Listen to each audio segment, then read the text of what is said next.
We greatly appreciate it, and we could appreciate the interest you have in our community. To me, the greatest community on the face of earth, Astoria, New York.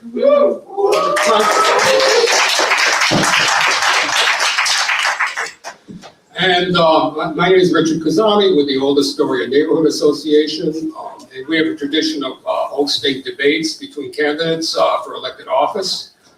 And but before we start that, there's something that happened today, and I would like everybody to observe a moment.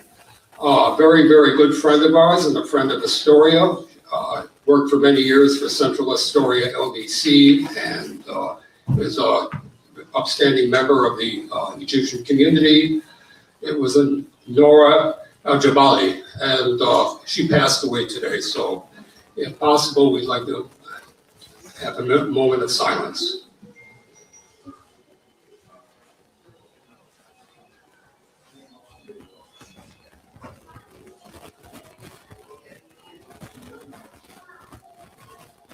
Thank you. Thank you so much. Now, the point of this meeting, I'd like to set some of the expectations for what we're trying to do tonight. This is the candidates' debate focused on policy and governance, not personal attacks, identity-based arguments. The purpose of tonight is to help voters understand what each candidate would do in the New York State Assembly if elected. So we appreciate it. Any disruptions, chanting, or personal attacks, it shows it to me and to us in the association a lack of respect for our community and for residents that are here to learn and listen and make informed decisions. Local voters deserve to hear directly from the candidates on how they would represent this district. We welcome strong opinions. We do not welcome chanting, interruptions, or attacks based on candidates or other audience members. Everybody here deserves to be heard, but it only works if we maintain a respectful environment. If disruptions do occur, we will pause until order is restored.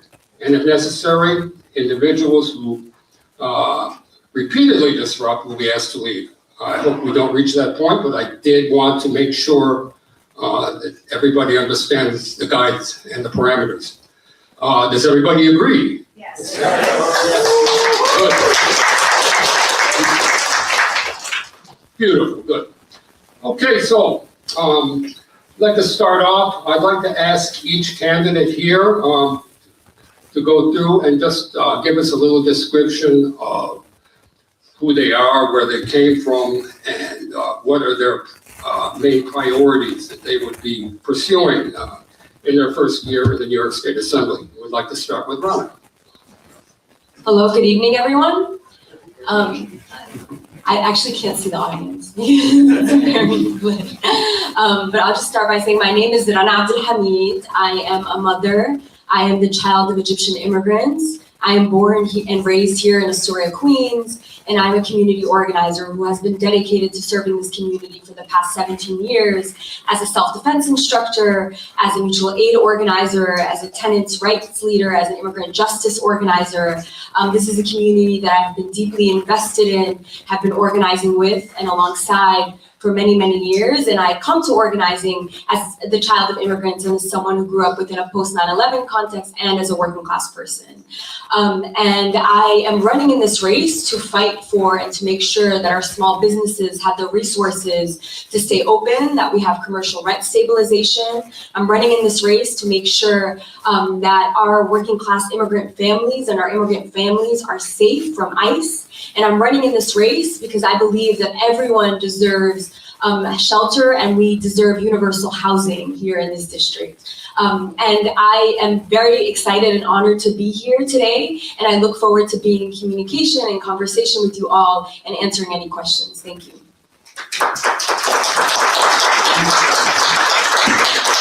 Okay, and Mary. Good evening, everyone. It's so hard to see, so it's difficult. I'm used to talking to people, seeing their faces. So I'm just talking to lights and feeling blinded. Thank you, Old Astoria Neighborhood Association, for organizing this event to give us opportunity to talk directly to our voters and also have the opportunity to know who we are and what we represent. My name is Jobaida. I was born and raised in Bangladesh, but I come from Long Island City, close to Queensbridge, where I have been living since 2001.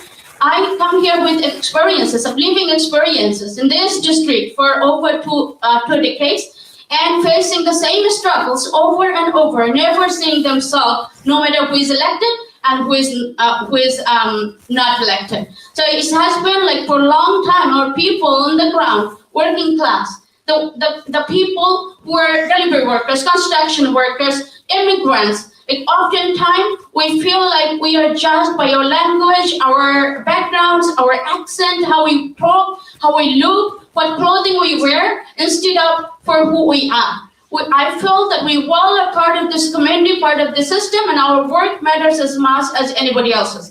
So it's time that when it was time to pick up the sites, I decided to fight for the working class, for the politically and economically excluded people. So I am here, I'm running for this Assembly District 36 to make sure that this district do not have people from various backgrounds and suffering in different way. Instead of like having people, each and everyone, the right to housing, right to food, right to healthcare, right to childcare, and also climate justice that we have been suffering for a long time. Like I have been living in this district, and when it rains, we are suffering on the ground. We cannot walk. The streets get flooded. Our homeowners are having water backed up in their basements. So our people in Astoria houses, Queensbridge and Ravenswood, they are suffering from those fossil fuel industries toxic in the air. So there are things to be done for our people, since these problems are not being solved by those who are coming with empty promises. I, on behalf of my people, running for this district to make sure we solve our own problems. Thank you. Thank you. And Diana, yes. Thank you so much. Hi, everybody. My name is Diana Moreno. I'm an immigrant from Ecuador. I'm a Queens mom, and I am the Democratic Party and Working Families Party nominee running in the State Assembly to deliver on Zohran's affordability agenda, because he will need unwavering allies in Albany in order to deliver on his bold agenda of affordability, but also to fight back against the increasing authoritarian threats against our immigrant neighbors and against our democracy. I am not running as an individual. I am running as part of a movement, the same working class movement that brought Mayor Mamdani to City Hall. This is the beauty of Astoria and Long Island City in our diversity and in showing what the alternative is to a white supremacist, increasingly authoritarian federal government. My reason to run for office is to protect the future of my child that I am choosing to raise in Astoria, and to protect the future of all of Queens' children. And that means running on a platform of passing universal childcare, because 2026 is the year of providing relief for young working families. Mayor Mamdani ran in this platform. Governor Hochul has signaled her support and has already announced a historic increase in the funding for that, and we must extend it to every single corner of New York State.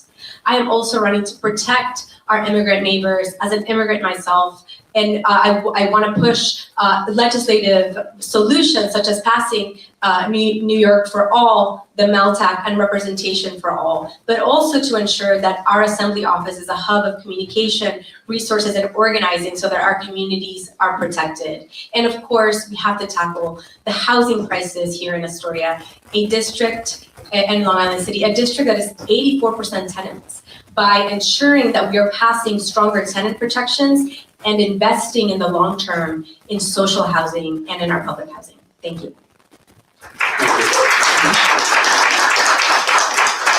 As we probably don't want to wake up here tomorrow morning, if possible, could you guys keep the conversation to a short little responses so that we don't hang out all night, because I do have a series of questions, okay? Number one, these questions, I want to tell you, we chose these questions based upon issues that can be addressed in the New York State Assembly. There are issues that we're not bringing up, such as education or some zoning issues, things like that, which frankly are not the part of what the state does. They're more city-oriented. There's also federal things that we want to focus on exactly what you guys can actually do and accomplish. The first question is, And we'll start with Rana. Okay. As ICE conducts enforcement actions in the district, what should the New York State Assembly do regarding cooperation, funding, and protections for residents? Just want to start by saying that this moment that we're in is so heartbreaking. I was recently in court with one of our community members who was detained and abducted by ICE. And the court at the time literally had no reason to explain why she was abducted. And this was a grandmother, a mother in our community, who I saw in shackles in front of her granddaughter. This is the lawlessness that we're existing with today. It is important that we pass the MELT Act. It is important that we pass New York for All. That is a non-negotiable. We need to make sure that our communities are safe in the most expansive way possible. But we also have to fund legal representation for our immigrant communities. So many members of our communities, when they're showing up to court, to Federal Plaza or to immigration court, they're showing up without legal representation. And we need to make sure that there is enough funding to ensure that there is right to counsel is actually implemented. I would also like to implement a mutual aid fund. So many of our immigrant neighbors who are street vendors, for example, do not feel safe going out in public and vending or going to work because they don't know if they're going to be able to make it home the next day. Just like we passed the Excluded Workers Fund, we also need to pass a fund to make sure that if someone is unsafe working, that they actually are still able to make ends meet and still able to provide for their families, especially during such dire times. And so those are the two things, in addition to the New York for All and MELT Act, that I would also be emphasizing as a state legislature. Thank you. Thank you. This is a note, you see right there, we have a timer. We're going to set the timer for 1 minute and 30 seconds. Kevin, let's give it a little bit longer. And if you guys could, if you see that, you have an idea of what we're looking at. Mary?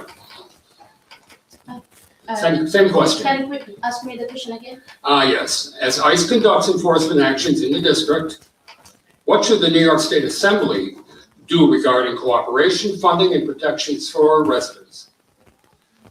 I am a first-generation immigrant who came to this country as an adult. So and also in our district, we have 38% people who are foreign-born immigrant and residing in this district. We have not seen enough representation, so we have to make sure that we have representation of immigrants.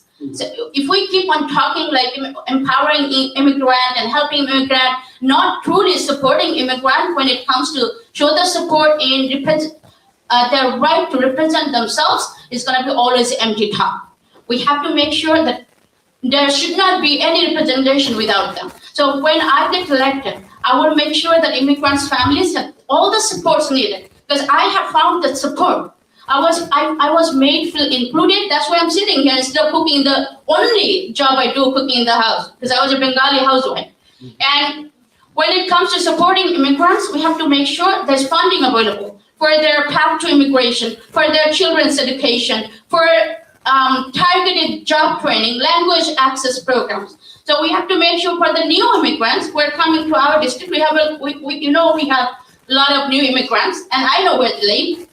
So we have to make sure that we keep our state separated from cooperating with the ICE, because our immigrants' families, they chose to live in our district, they made home, and home should be home, not a threatening place. So we have to make sure that our new immigrant people, they are met with compassion and services and care. They need to become productive member of our society instead of making them meet with cruelty that will help no one. So I will support all the programs related to make, especially my office, and honest stuff.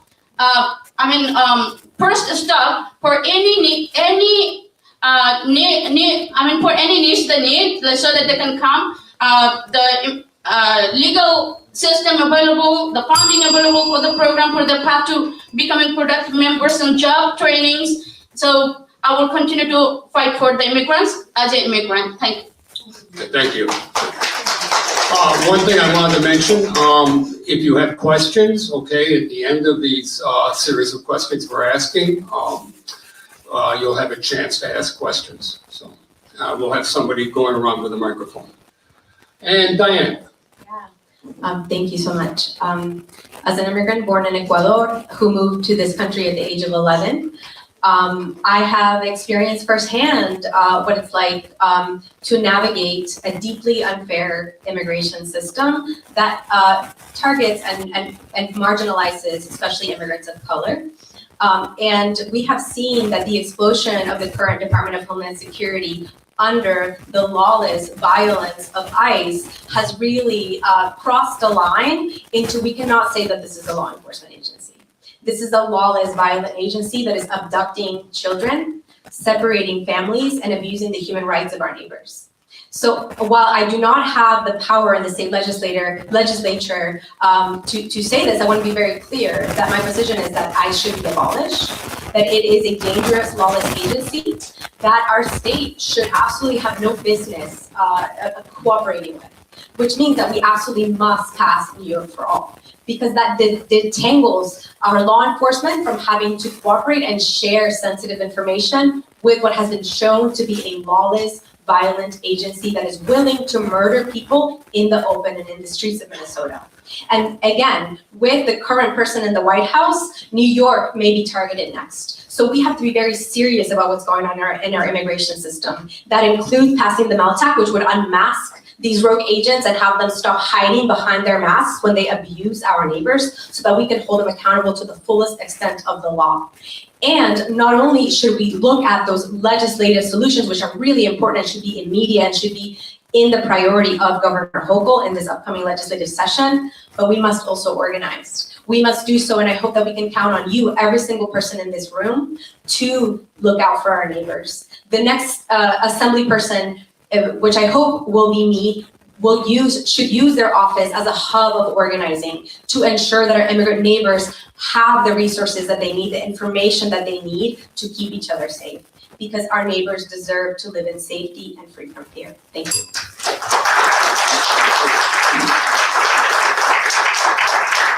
Okay, next question has to do with housing. What specific state housing laws would you support or oppose to lower rents and prevent displacement in District 36 within the next 2 years? In doing so, what should the state prioritize? Stronger rent regulation, construction incentives, lender incentives, or a balance of all, and why? And I'll start with Diane. Yes. As I mentioned before, I'm well aware that this district is 84% tenants.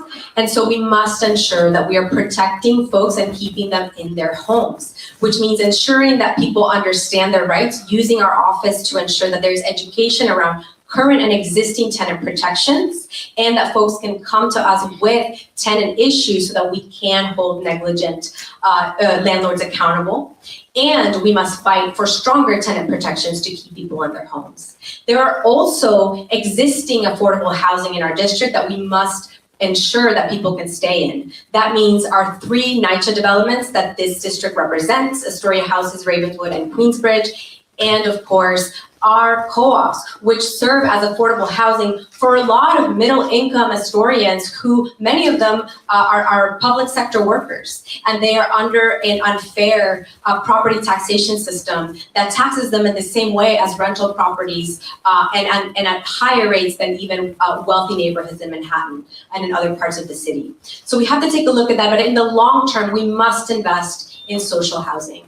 Housing is a human right, and we must pass the Social Housing Development Authority in order to ensure that the state takes responsibility for housing New Yorkers, actually acquires buildings and acquires land to be able to develop that housing, to be able to change the zoning of that housing, because we are under a housing crisis. We must pass our Social Housing Development Authority and ensure that the state takes responsibility for making sure our neighbors are housed. Thanks.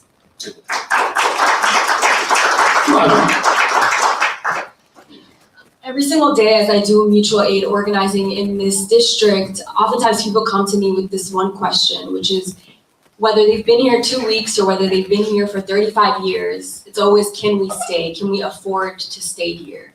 And oftentimes as you're walking around the streets in Astoria or Long Island City, you'll see these massive luxury developments that have created a really huge issue in terms of rising the rent costs here in Astoria and Long Island City. displacing communities, displacing people. So it's very important for us to have a response that actually takes all three of the things that you mentioned to tackle the housing crisis, where we have 1 in 7 students who are homeless in this city, one of the wealthiest places in the world. We need to pass the REST Act, which would actually expand the number of rent-stabilized units in this city and in this state, so that not just those who are in rent-stabilized units can benefit from rent stabilization, but actually increasing that rate and the stock of rent stabilization. The other thing is we need to support legal representation for tenants. So many tenants, when they're showing up to housing court, I've been to housing court, the line is long, the lawyers are not enough. But when you show up with a lawyer, you're much more likely to be able to confront tenant harassment, landlords, and so it's really important that we fully fund right to counsel and support organizations in this district like the Astoria Tenants Association, which does such incredible work in this district. And the third thing is we need to build affordable housing, truly, deeply affordable housing. And there is a proposal right here in this district with the Western Queens Community Land Trust that would build a deeply affordable housing unit here. And so it's very important for us to fund that and build on that by decreasing the barriers to building affordable housing, creating more tax breaks for building affordable housing, creating capital funds for building affordable housing. So we actually have the units so our communities can stay and thrive in this district. Thank you. Amen. Housing issue is truly deeply personal for me. Because I came to this country in 2001. That's the same year the zoning started in Long Island City.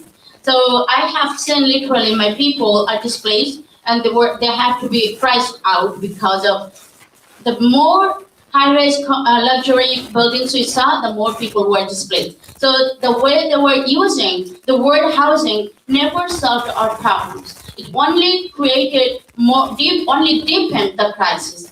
So who needs the housing? Housing is more needed by the working class, the struggling people. When they go to apply for affordable housing, they don't find any housing. In our community, especially Long Island City sites, if you see now actually it infestation, like it's now expanding to Astoria side too. There are a lot of luxury houses, those that have empty apartments, and when people are struggling to find any housing at all. So we have two scenarios here. So when I get elected, I will make sure that we have surveys of all the empty apartments so that we can see how we can utilize those empty apartments for affordable housing. Number two, I support, we will make sure that the people who are housed, they stay in their houses. So we have to expand the rent stabilization and implement rent control for everyone. That includes our business too. And finally, I support deeply affordable housing and social housing. We have a problem, like why we cannot have the social housing and deeply affordable housing, no, only 100% affordable housing, because the funding is unavailable. So we have to make sure as a state, we offer low-cost loans to those who are coming forward to create the affordable and social housing. And also we have the community land trust and the programs that support public land only for public use, unutilized land for only affordable housing. Those programs I will continue to support and expand. Thank you. Thank you. The next question, and I'm going to start with Mary again. I went a little out of order. So. And this is another housing question. What role should the New York State Assembly play when cities restrict zoning or block new housing? Should the state override local zonings in certain cases, and if so, when?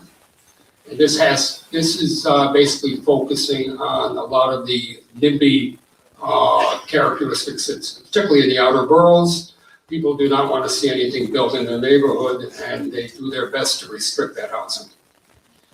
There is a reason. Is it me? Yeah. There is a reason why people are so frustrated. I'm one of those people. Because we see the luxury developments, we consume the noise, the pollution from it, the styrofoam floating in the air, the tiny particles that is entering in our lungs.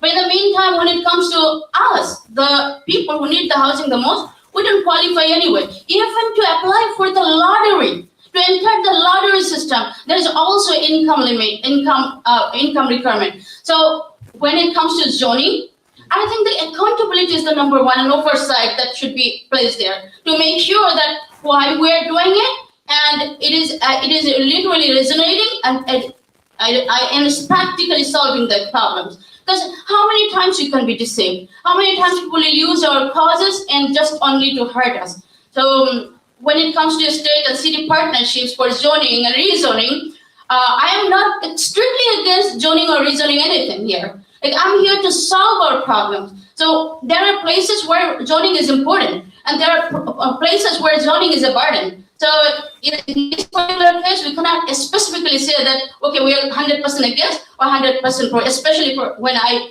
as a person who traveled the entire state, from Long Island Sound to all the way to Niagara River, the last western end of this state. I had the opportunity to visit every places, talking to people, seeing their lives from very close. So when we implement or when we make a law, we have to make sure, because it's a state, for the entire state. So somebody's comfort is not hurting another, causing injustice to somebody else. So when it comes to this thing, I don't think that entire state can go under one specific rules unless it's affordable housing, unless it's a social housing. It should be, I think, city specific and place specific. Like, we are suffering in Western New York, especially in our district, but this is not the case everywhere. Thank you. I do think that the state does have a role in overriding zoning decisions, especially when it comes to times of crisis. And I believe that we are in one now. We are in a moment of an affordability and housing crisis that is hurting working New Yorkers. And we have to be real about the history of zoning and how zoning has been used historically as a tool for racial segregation. And it is unfortunately something that shows up in our borough, where there are outer boroughs, especially those that maintain single family housing, that are still deeply racially segregated and have given us unfortunate characters like Councilmember Vicky Palladino, a deeply racist and Islamophobic council member.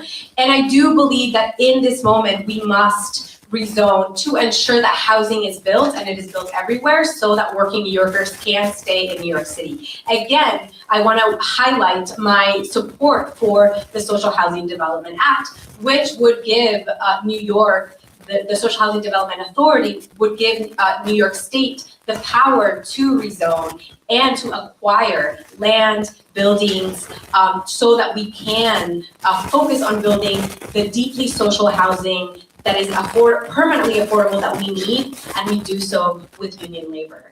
A lot of the times we come up against the questions around cost, oh, it'll cost too much. Well, that is often because we are relying on developers to tell us what we need and what and where we should develop.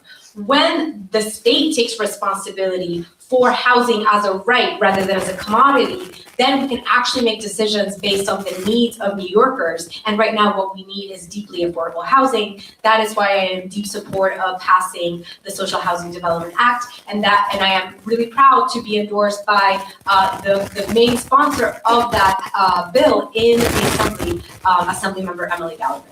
Thank you. Rana.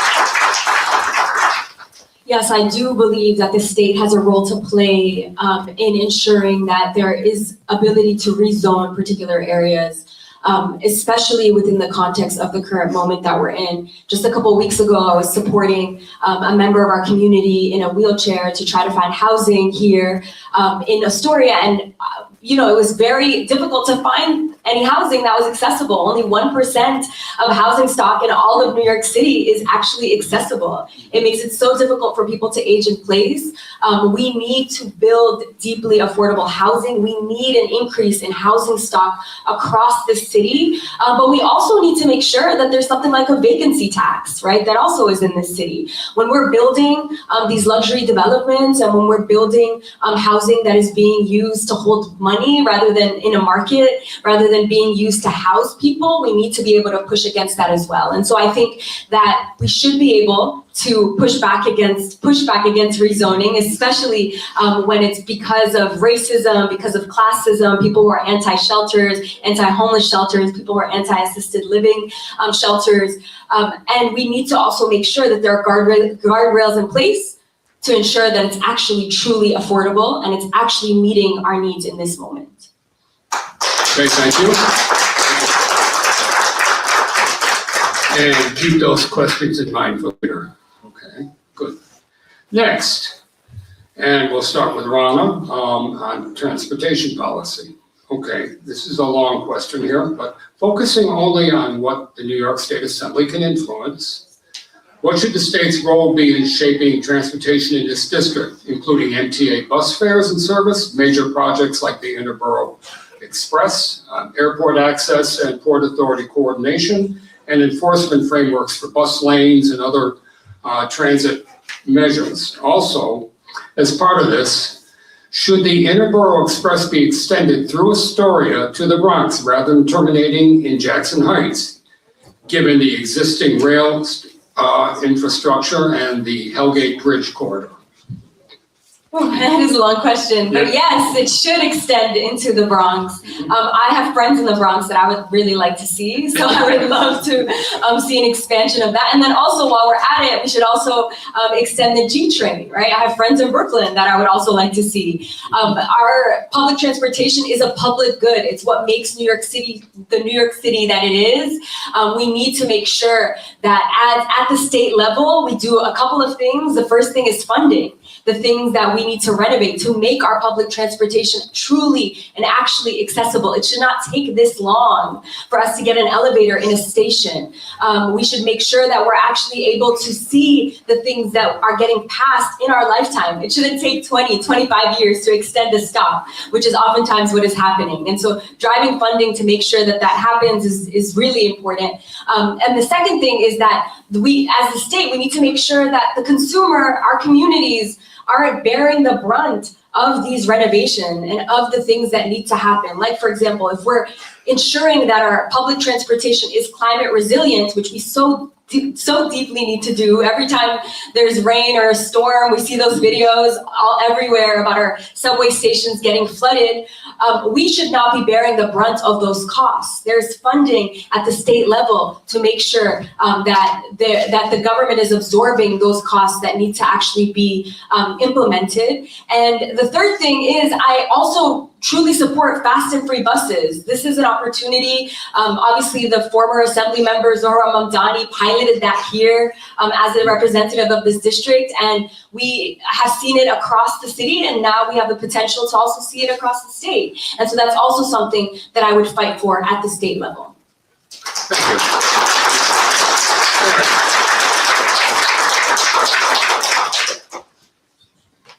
Transportation is also my personal thing. I have been commuter. Recently I drive too, but mostly I have been a commuter. So when it comes to transportation, we have to make sure that from the state, we give them enough funding, and we are in touch with oversight to know what is going on. It's for the public, the working class people that take transportation. And when it comes to the Interborough Expressway, 100%. I have said that in 2020, I continue to say it, I say it again. Hellgate is right there, and you know it where it is. And infrastructure is already in existence. All it needs is intention, good intention to connect it. I organized in South Bronx and Harlem, New York, Corona, Queens, and to go to those places, it took like almost like commuting to another country. Because to go to Queens from Long Island City to the eastern Queens, Ocean Park and Parkway, you have to take Queens to go to Manhattan, then Brooklyn, and then go there. Almost like this one instead of going right here. So things should not be happening. This is actually a structural, this is big barriers for our working people. Losses of time. And it's a mental health issue too. When you are missing one train and then you are lost. You have to every day go to your work to say, sorry, I'm late. And how many days you don't know. So this needs actually real people, real good intention and good faith and funding.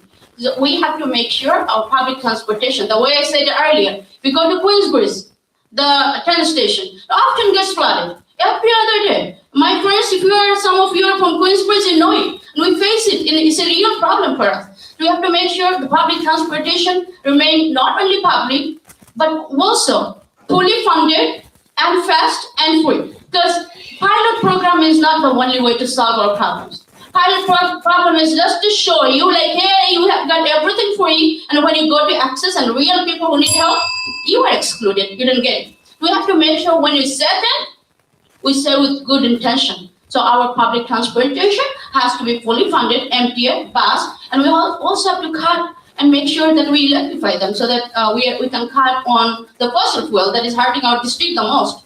So I am here to support public transportation and to make sure if needed. Only intention is needed. We just need to create probably extra line because Hellgate already has freight train running. The Amtrak running. We just need to. It's in existence. We just need to create probably extra line. Thank you. Thank you. And Diane. All right, thank you. Yeah, we have some public transportation champions on this stage. I 100% agree that we should expand the Edinburgh Expressway through Astoria and to the Bronx. I also would really like to see my Bushwick friends more often instead of having to go through Manhattan to get there on a train that's falling apart. And I want for us to think about what it would mean in a city as wealthy as New York to have world-class service that is accessible and that is climate resilient. We absolutely have the money, this country and this city has the money, but we have not been investing that money. And that is because the state actually has so much power to fund and invest in our public transportation. But in the past, those funds have been used and manipulated as slush funds at the governor's whim. And of course, I'm talking here about Andrew Cuomo, who stole a lot of money from our public transportation system. Thankfully, we are in a new era where hopefully those politics are the trash bin, but we have to make sure that they stay there. And that means that as state legislators, we have to fight to ensure that the funding, the precious funding that the state has to oversee our public transportation is actually invested in creating that climate resilient, fully accessible transportation. And that includes, of course, not just expanding on our assembly members' great program, which he started, which was Fix the MTA, which I remember going out on the subways, flying with him to ensure that our commuters, our New Yorkers in our district knew what we were fighting for, to actually fix the system that we all depend on, and yet we see falling apart. As a new mom, I was so happy to learn that my subway station, the Broadway stop, as well as Steinway are getting an elevator. But I was like, will these be ready by the time I'm still using a stroller, right? These improvements, much needed improvements, must be done in a timely fashion so that New Yorkers can actually enjoy them. And of course, they must include free and fast bus service that is extended in the services that it meets, because so many of our low-income New Yorkers depend on buses. Public transportation is a public good, and we must ensure that the state is investing in it, and again, that there are guardrails in the funding that we have so that it actually goes to improving those systems. Thank you. Thank you. What's the comment I'd like to make about that, because this is a pet project that I would love to see happen. And the main problem is that Amtrak will not talk to the MTA. So there's an artificial barrier put up there, not a physical barrier, and I find that so non-productive, and I would hope that whoever is in the administration takes a seat, fights to bridge that gap, because it's badly needed. Next question. We need to leverage our state's position for that, to work with Amtrak. They have to comply. If people are not supported, then what is the transportation? Okay, so next, energy and climate policy, starting with Marion, okay? The federal government has delayed or paused major offshore wind projects. What role should the New York State play in defending, advancing, and supplementing renewable energy development, and what specific actions should the Assembly take? I didn't understand the first one. I'm a person with disabilities. I didn't understand the first one. I It was, reading. The federal government has delayed or paused major offshore wind projects, windmills, particularly in the ocean. This is a specific peeve of our president. What role should New York State play in defending, advancing, and supplementing renewable energy development in general, and what specific actions should the Assembly take? Thank you for that. Looking my climate justice back again, because our district, my people are the ones who are suffering from this problem the most. Because we have this Regents with Astoria, and Queensbridge, where we have those fossil fuel plants. Now people suffer from respiratory and the asthma. They have the highest rate of asthma year visit. And not only that, I told earlier that we are suffering from the climate-related, climate-resilient infrastructure issues here. There's a lot of water flooded, basement flooded, street flooded, subway station. So whether a federal government is supporting or not, we have responsibilities to our people. So we have to make sure that we produce our own renewable energy. So we will have to have the federal government does it. We have to have bargaining issues. Do we really 100% depend on them? If federal government does not feed my child, I have to still feed my child. This is because this is my children. New York State people are our children, our people. So we cannot be completely dependent on federal government. If they do not do it, still we have to take care of ourselves. And especially when you are hurting from this issue, and when it is directly impacting my district and my people. So I will support creating more renewable energy through the wind power. If you go to upstate New York, you're gonna see a lot of them, the turbines they're rolling. We have to create more, and we have to use the from the water and all the available sources to create renewable energy, so that we can meet the CPA goal, so that we can bring it to the zero greenhouse gases by 2050, and also we can cut down at least 40% by 2030. So to meet that goal, I'll work with, when elected, if I am, hopefully, so work with other assembly members who have good in their heart for our state, and work with them to make sure that we produce more renewable energy, whether it's supported by the federal government or not. Thank you. Okay, Diana. Thank you. So I am really proud to be a member of New York City Democratic Socialists of America, who both times here in Astoria and in the larger city were part of a movement of climate justice here in Astoria to stop the NRG plant from being built in our backyard. Because as you all probably know, we have a terrible nickname of Asthma Alley because of the disproportionate amount of, especially young children, that have asthma because of the air pollution in our community. And so we were able to stop that NRG plant through long-term organizing and building coalitions with different elected officials and other climate organizations. But unfortunately, we see these plants rear their ugly heads in other parts of the district now in Ravenswood. And we're seeing both a president that does not care about climate and is even taking over other nations to continue our dependency on fossil fuels. And unfortunately, we are seeing a lack of leadership from our own governor in this way. As I mentioned, the second project that we were leaders in was the organizing and the passage of the Build Public Renewables Act, a historic bill that mandated that New York build public renewables. That means renewable energy that belongs to us, belongs to the state. We have a mandate to build those public renewables, and unfortunately, there has not been leadership to implement the actual creation and implementation of that bill in a timely manner. We are in a climate crisis. There is no time to wait. It is our community, especially our working class immigrant communities, that are seeing disproportionate impacts of climate change. We have immigrants, many working class families that live in basement apartments that get flooded every time, and unfortunately this is becoming more often. We have storm events in Queens, and sometimes to deadly consequences, as we saw in Hurricane Ida in 2022.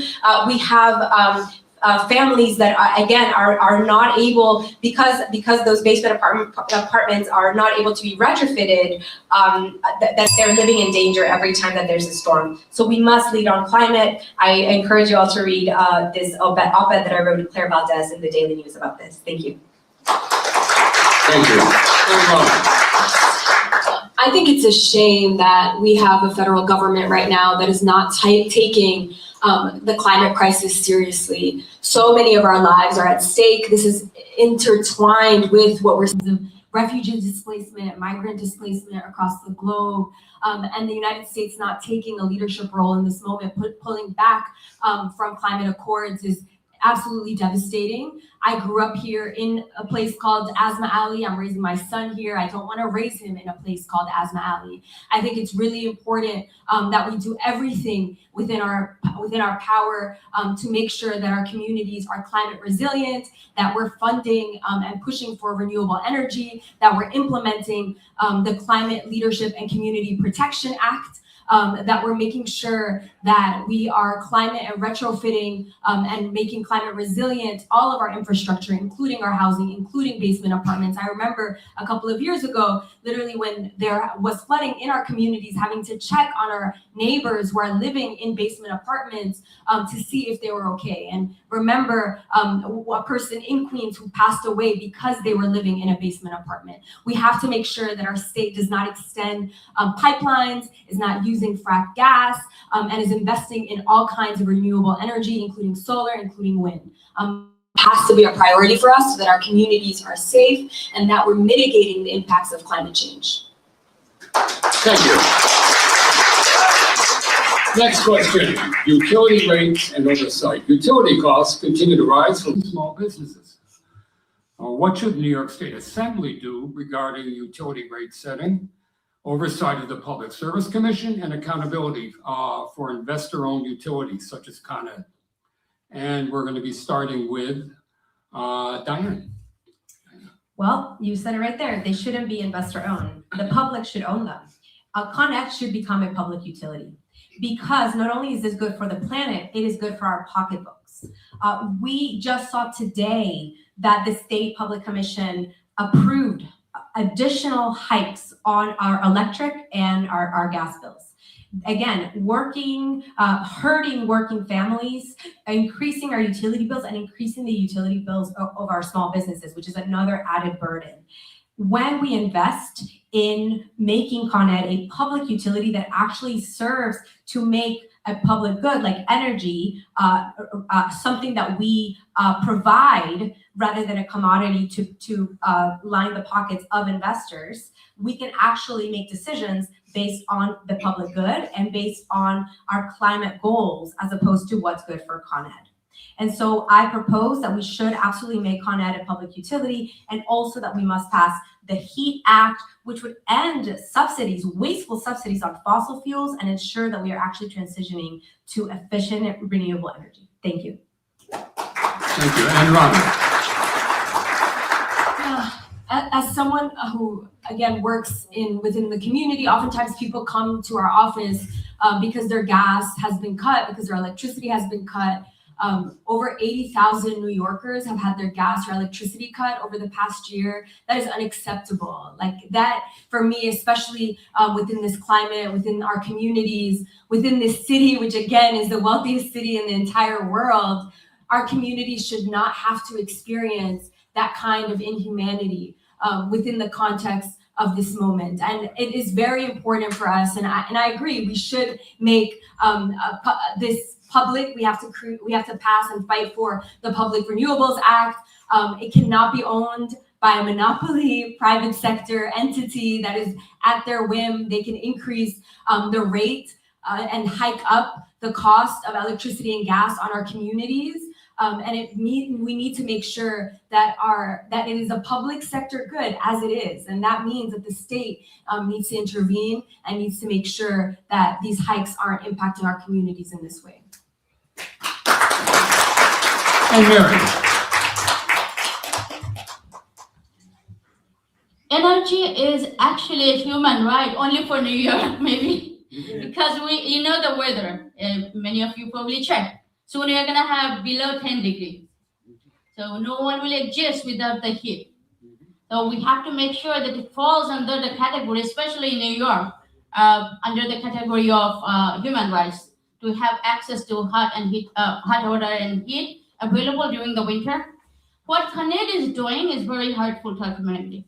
Like if you remember, any of you, the two buildings on 36th Avenue and 29th Street suffered from lack of gas from 2021 to 2023, I believe, entirely 2 years, because County didn't fix it. And they were left with this situation for that long time. So I think as a state, we have to hold CONED accountable. We have to place a cap, straightforward cap. So billing should not be above certain limit. And next, of course, we have to produce public renewable energy. How we can stop CONED from this monopoly? That's the only way. Slowly move from dependency on CONED to the public renewable energy. Then CONED is going to lose power. When there is a competitive business, especially under public domain, then CONED will be bound to comply. So we have to take comprehensive and practical decision as a state to make sure that CONED does not play this monopoly and make our people hurt. And nowadays, as the cost of the billing goes up, CONED is also being very intolerant. They easily now disconnect services from people's houses. It didn't happen in the past. CONED at least waited, but these days, what I am hearing from our community members, they don't wait. They just go to house, knock on door, and disconnect. That cannot happen. This is the real people, whether it's struggling, we have to make sure that we hold CONED accountable and we produce more renewable energy. Thank you. Okay, next question, and this will be with Rana. Economic development, small business. What should New York State Assembly do to support small business and the local economy, economic development in District 36, particularly in balancing regulation, access to capital, and worker protection? A small business is what makes Astoria what Astoria is today. I grew up in a small business. My father, who's actually here today, ran a small business in this district. And I saw how rising rent actually impacted him to be able to keep his small business open. And as someone who runs 2 community festivals in this district, I work with over 40 small businesses every single year, and I hear their concerns and conversations with the challenges that they're impacted by. It is deeply important that we pass commercial rent stabilization. It makes no sense to me that overnight a landlord can decide to increase the rent on a commercial tenant 4x, 6x, impacting their business, impacting their ability to make ends meet, keep their business afloat, keep their doors open. This is why we're seeing so many of our small business corridors actually emptied out. This is why we have names like Ghost Town, nicknaming Steinway Street, and many of our small business corridors. And so that's a primary thing that I would want to advocate for, making sure that we have commercial rent stabilization.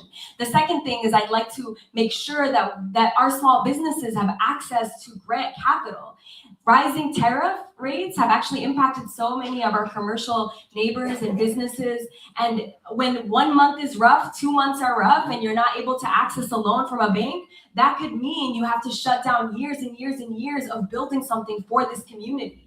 We should be able to create access to small business loans, low strings, no interest, so that our small businesses can actually get through those difficult times. And then the last proposal that I have is a zip code-based entrepreneurship program that would promote locally owned small business per neighborhood in our community, so that we support local economy and we support local entrepreneurship in our neighborhoods.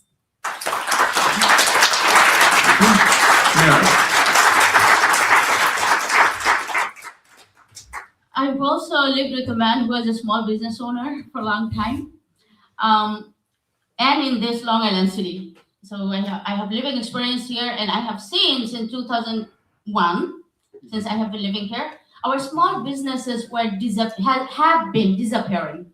Like they cannot compete with the big corporation and chain stores, and we have to make sure, the way Rana said, they're important for our community, they're backbone of our community, and they're actually keeping our community, our money within the community, and saving us from big corporations' control over our economy. So we have to support them. What we can do is like streamlining easier path to access license and simplifying the compliance, and support to the struggling businesses, especially like low interest funding for them, and inspire more communities to open moms and pop shops and community co-op businesses within. I personally support social businesses that actually does not look forward to money instead of support and also thriving as a community, as a business both. So what I would propose is like to make sure that all of our businesses, the existing ones, they have this thing, and as a state we can do rent control, universal rent control that also applies for businesses too. So that lots of time is the rent release, not like landlords offering rent release renewal that causing a lot of businesses to end their businesses. So we have to make sure that they don't face any injustice from any level.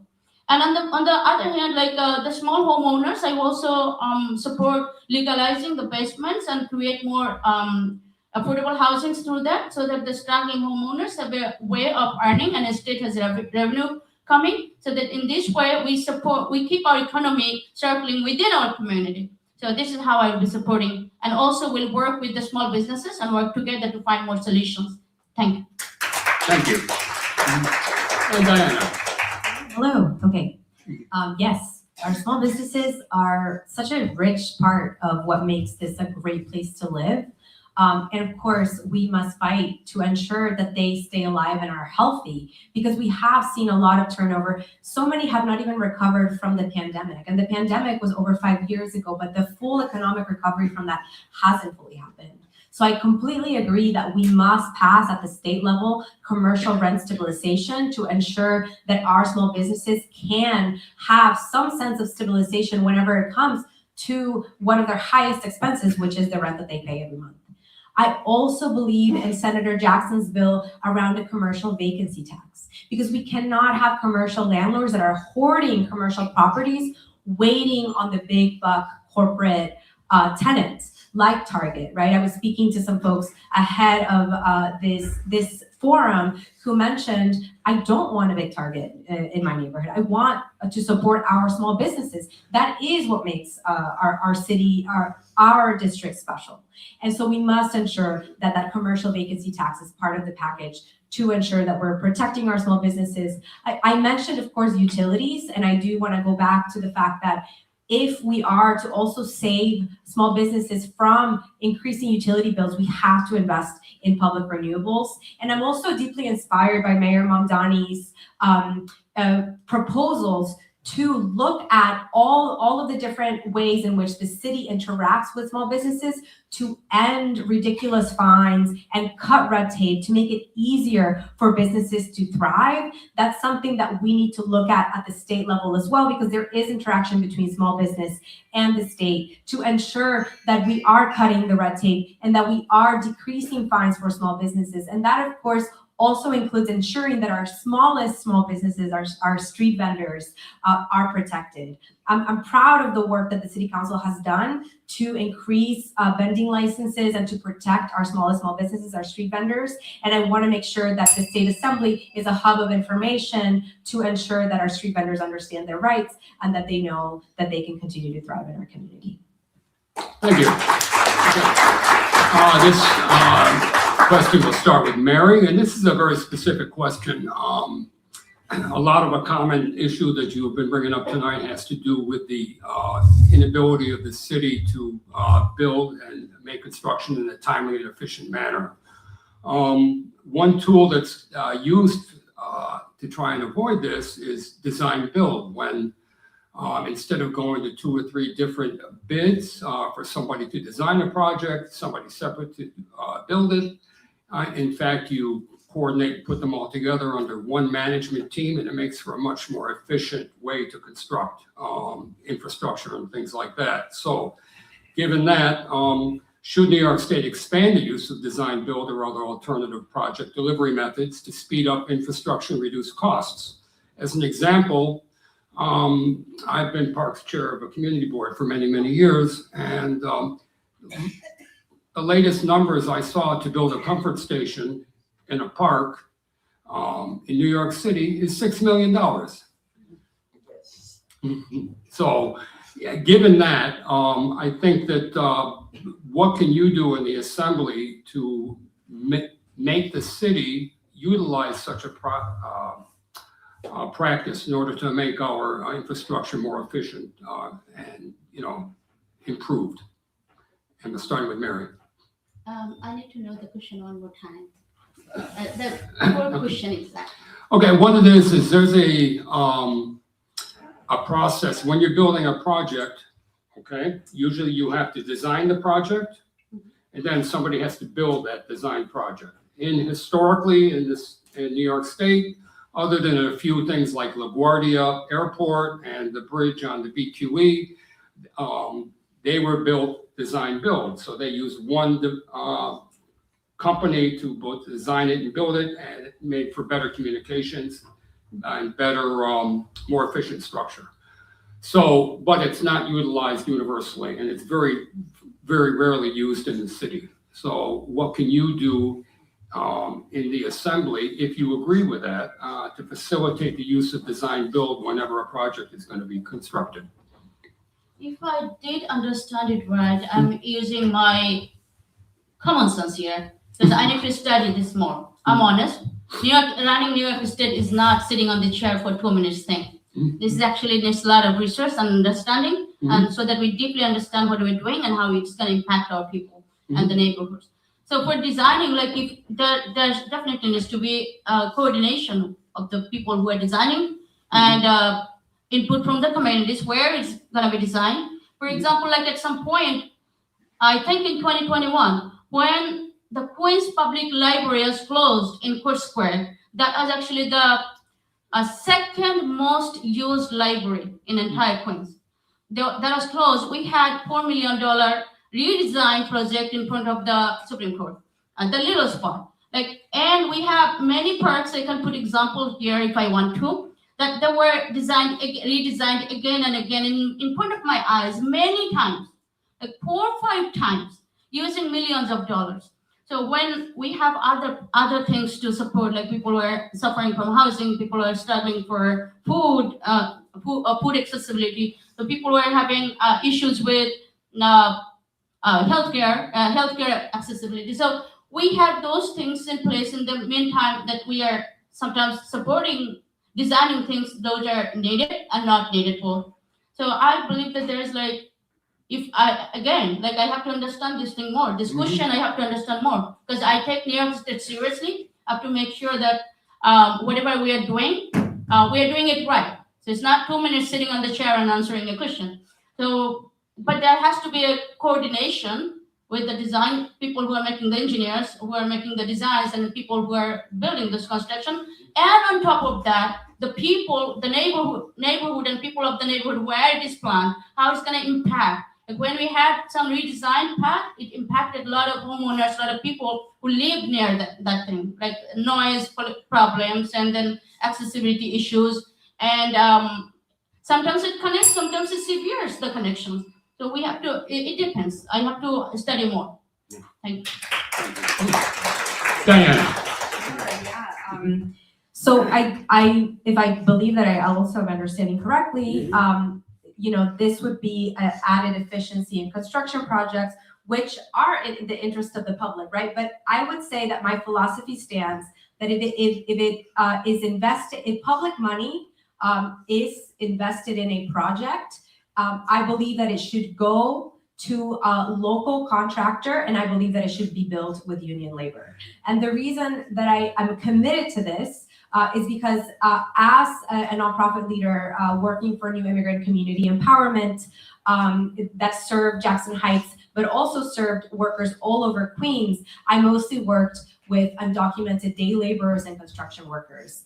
And while people sometimes talk about the additional cost of building something with union labor, I can tell you about the cost of building something with non-union labor, and that cost is human lives.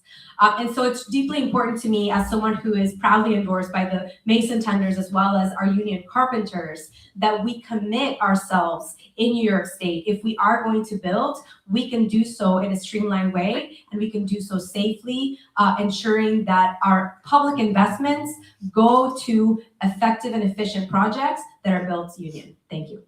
Thank you, and Rana. As a nonprofit leader, I'm actually working on a capital project here that is to build a shelter for gender-based violence survivors. And going through that experience, I could not agree with you more that there is such a delay in the process. There's also just so much corruption in terms of who has access to contracts. And there's so much red tape, especially when it comes to building affordably. There are huge projects that are coming our way that we're committing ourselves to at the state level, at the city level. We're committing ourselves to universal childcare, inshallah, which means we're going to have to build facilities, right, that will allow us to have this childcare. We're committing ourselves to affordable housing. That means we're going to have to build the facilities for affordable housing. It's important for us to make sure that we're doing so efficiently. And the reason why we want to do it efficiently is because we want to be as effective as possible with our public dollars. That means we need a competitive bidding process that is using design build, but is allowing for example, not contracts going to just a couple of massive contractors, but rather we have MWBEs as part of the process. We're ensuring that there's labor protections. We're ensuring that there's union labor. We're ensuring that speed does not mean quality, does not mean harm to our communities. But we do need speed, we do need efficiency, and the processes by which we can get that speed and efficiency are things that we should explore in all kinds of ways so that we can get these projects done that are so direly needed in our communities.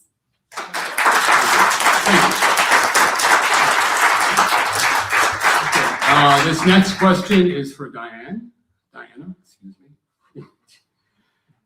What changes, if any, should the New York State Assembly make to state laws governing public safety and criminal justice, including courts, bail sentencing, enforcement practices, and rehabilitation? What specific laws would you seek to change, support, or oppose, and why? Yeah, I think that we must protect the efforts and the reforms that we have made from right-wing attacks that seek to use a sensitive topic like criminal justice and public safety to derail some of the advances that we have made.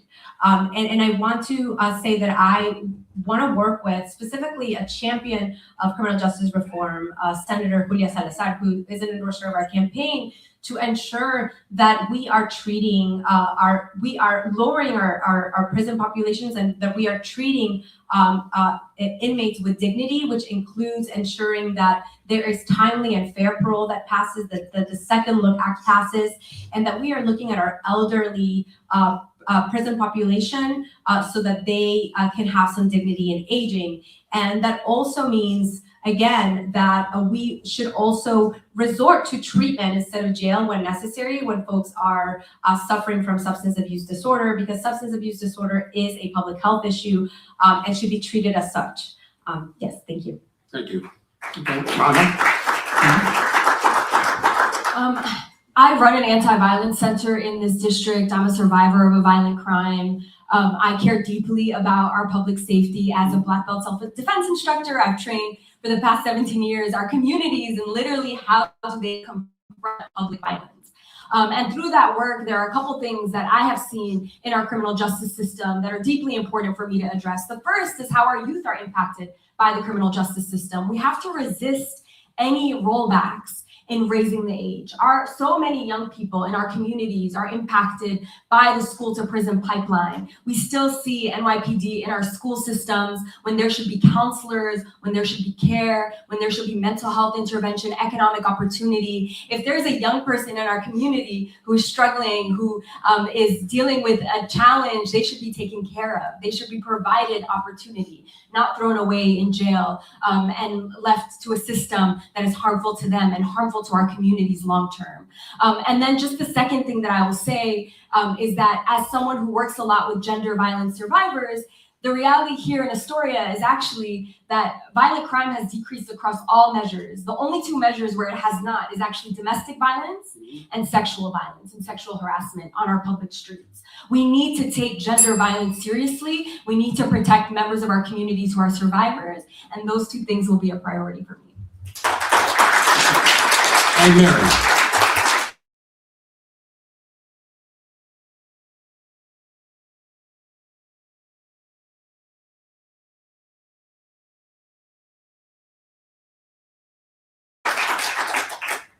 cannot go side by side, like go for the same thing. What I support is a holistic approach. I support restorative justice so that we artists repair the harms and people stays within the community. Because without that, we face double injustice. Like in one way, for example, if somebody breaks your house and leaves, if that person may be punished or stay in the jail, but your house, you have to build it. And if you do not have the affordability to build that house, it remains still broken. But in restorative system, the house will have to be rebuilt and nobody should be without a house. This is how the restorative system works. I grew up in Bangladesh in a restorative system. We don't need to go to court for everything, for certain things. So what else can have us a safe public safety and great neighborhood? Not only the restorative system, but also I support preventive services, mentoring, youth programs, mental health care, and treating the root causes where the problems are beginning with. If we keep someone hungry for 3 days, that person will rob you anyway. That person will actually steal the food, no matter what. Even will take the risk of life to get access to food. I represent the working class, the excluded people, the poor people. And I come to this thing every day. Even today when I was door knocking, a sister came that a 7-year-old didn't have a birthday. The sister had to babysit the 7-year-old to let the child's father to go out to collect some money to barely bringing home some food on his birthday. We live in this community, my brothers and sisters. We talk about only the rich people. Rich people see us through their lenses. The people who come to us, sell our struggle back to us, they have zero idea how my people are living in Queensbridge, Ravenswood, or Astoria houses. You make us so ashamed that we don't even feel comfortable enough to talk about our struggle. When it comes to criminal justice system, I prefer justice over criminalizing people more.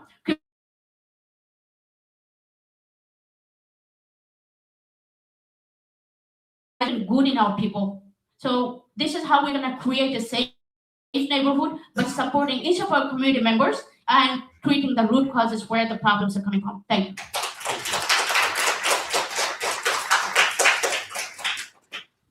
Next question for Rana. With potential federal cuts to Medicaid and ongoing uncertainty around the Affordable Care Act, what should New York State do to ensure access to affordable, high-quality health care for residents? And in addition, what should the state do to make child care affordable and accessible throughout the district? And what would you pay for, and how would you pay for both priorities? I mean, we're still experiencing the impact of the pandemic, especially here in Queens, when those lines were long, our hospitals underfunded. We need to be prepared, and we need to pass the New York Health Act. Every single person in New York City should have access to affordable care. We cannot rely on the federal government, especially when there's so many rollbacks. We need to make sure that we have community-funded healthcare facilities, that our hospitals are fully funded. Our healthcare is a priority. It's our well-being. There are 2 areas of focus that I would have, and both of those are connected. As someone who just recently gave birth, I had a very difficult delivery process. It was very traumatizing. It was very dehumanizing. New York State and New York City have one of the highest rates of maternal mortality in this entire country. That rate is highest for Black women, for Latino women, for brown women. And so it's very important for us to make sure that we're funding maternal health, that we're passing the Maternal Health Accountability Act so people who are giving birth actually have access to safe facilities and quality care. And that ties to quality childcare, right? We need to take care of the entire family. We need to pass universal childcare. I'm very happy that we have 2K. And as we pass universal childcare, I also really want to emphasize taking care of childcare workers who are oftentimes forgotten in this conversation. Many of the people who raised me were childcare workers. I saw the discrimination, the harassment, the low wage, the wage theft that they experience going into Manhattan to take care of other people's kids and not necessarily being taken care of themselves or having the resources that they need to take care of their families. And so seeing universal childcare as an extension of early childcare, of early education, and taking care of childcare workers, and also taking care of our families holistically and our healthcare, I feel like it's a robust question, but I feel like it's all interconnected, and those are all things that I would fight for and prioritize. Thank you. Mary. I need to hear the question again. Sorry? The question again. Yes, okay. The question is, okay, with potential federal cuts to Medicaid and ongoing uncertainty around the Affordable Care Act, what should New York State do to ensure access to affordable, high-quality health care for residents? And in addition, what should the state do to make childcare affordable and accessible in our district, and how would you pay for it? Well, even before the federal government going against for this cut, we have faced this discrimination here. We have some of the best healthcare institutions right in my district here. You know, we're there. But when our working class struggling people go there, they're either too expensive or completely inaccessible for them. So that discrimination already existed. So how high quality healthcare we make available for everyone? Healthcare is a human right. People deserve healthcare, because without that, one person living without treatment is a health risk for each and everyone in this state. Because we share the same transportation, our children go to the same school, we share the same public space. So it's not about one person. Nobody invites disease on their own. Nobody enjoys being sick. So we have to make sure the healthcare is available for everyone. So, and childcare. I'm a mother of 3. I raised 3 children. I had to take pauses during my education, during my jobs. I have to change jobs that I really love, but because of high childcare costs, I wasn't able to continue my job. I had to take pauses. No other parents like Diana or Rana, who are new moms, should not go through that experience under my watch, because I have lived it. My goal is to make sure that any hardships that I encounter should not be encountered by another person after me. This is how I live my life and continue to live. So how are we gonna make sure that healthcare is available to everyone? During the pandemic, as Rana mentioned earlier, that people didn't go to see a doctor, but United Care had $6 billion profit. Where did it come from? We just cut those unnecessary middle person taking our money when people are suffering. We passed New York Health Act, and immediately we saved $16 billion for our state. That can support childcare too. How else we can support? If we tax only 2%, the ultra-rich people, we have enough money to support the system. If we raise taxes for the corporate just to mass New Jersey, we have more than enough money for all those things that we're talking about. Whatever we're talking about, the free healthcare for all, free childcare, these are not our dream. These are doable things that we're talking about. We have had research, and it's possible to do it if we have good intention. Thank you. Yes, I completely agree that healthcare is a human right, and we have right now an administration that isn't just defunding our public programs like Medicaid and rising all of our healthcare costs by decimating the Affordable Care Act. They're also decimating the labor rights of our healthcare workers. My sister is a nurse at the Veteran Affairs Hospital, and she has lost her right to organize, has lost her union because we have a union buster in chief in the White House. But even before Trump, our healthcare system in the United States has completely been broken. It is based on the private greed of corporate shareholders as opposed to the human needs of people like you and me. And Rana's right, that is part of the reason why we have a maternal health crisis, specifically in New York. Before running for office full time, I was working for our mighty nurses union. Right now, as you all know, we are in the 11th day of a strike, a historic strike of 15,000 nurses that have walked out to demand not just a respectful wage, but safe staffing for us, for their patients. They're fighting for us, and they're out there in the cold, so I hope you join them if you can. And demanding enforceable safe staffing. What does that mean? That means that nurses should be able to tell you, I can only see 2 patients if I'm in the ICU. I can only see 5 patients if I'm in the med-surg unit, etc. It is the support services, our hospitals and our safety net that achieved a contract before going on strike. It is the wealthiest hospital systems that force nurses to go out on strike because of corporate greed. So I absolutely believe that we must transition to a single payer system in passing the New York Health Act to ensure that there is accessibility and that the decisions of healthcare are not based on corporate profits and closing down a maternity ward or a neonatal center to open up an orthopedic center, but it's actually based on the needs of our health. Thank you. Thank you. I have one quick question, and then I want to go to audience questions. All of your answers today have been really focused on creating a great lifestyle for everyone. However, one question that I do have is, which is always a mitigating factor in all these solutions, is how do we pay for it? So if you put together everything that you just discussed, all these different issues, where do you see the funds coming from? Because when you're in Albany, you're going to be working on that budget, and it's going to be a whole give and take program. So what, number one, would be your priorities and where funding could be accessed, okay? And how could you make it fair and equitable? And start with, go ahead. I mean, tax the rich. I think that we need to raise corporate taxes. We need to raise taxation on the wealthiest New Yorkers. That will generate revenue for us to be able to implement many of these programs. And I would also add, just very quickly, is that we need to weed out corruption. There is so much money out there that is given to contractors, bloated, corrupt contractors who we don't know what they're doing with that money. And so we also need to make sure that we have enforcement, we have accountability, and we have transparency for our public dollars to make sure that they're going where they need to go. So those are the two things that I would do. And Mary? I do believe I answered it. Actually, already during my answer, I said that when we passed New York Health Act, right away it said $16 billion instead of like having more money. And second thing was to tax the ultra rich.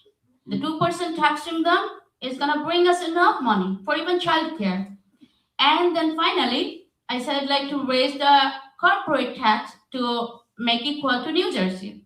That will bring us enough money for everything that we are talking about. These three things together. Thank you. And Diana? Yes, as a Democratic Socialist, I very much support taxing the wealthiest New Yorkers and wealthy corporations to increase revenue to pay for the programs that I have mentioned here today.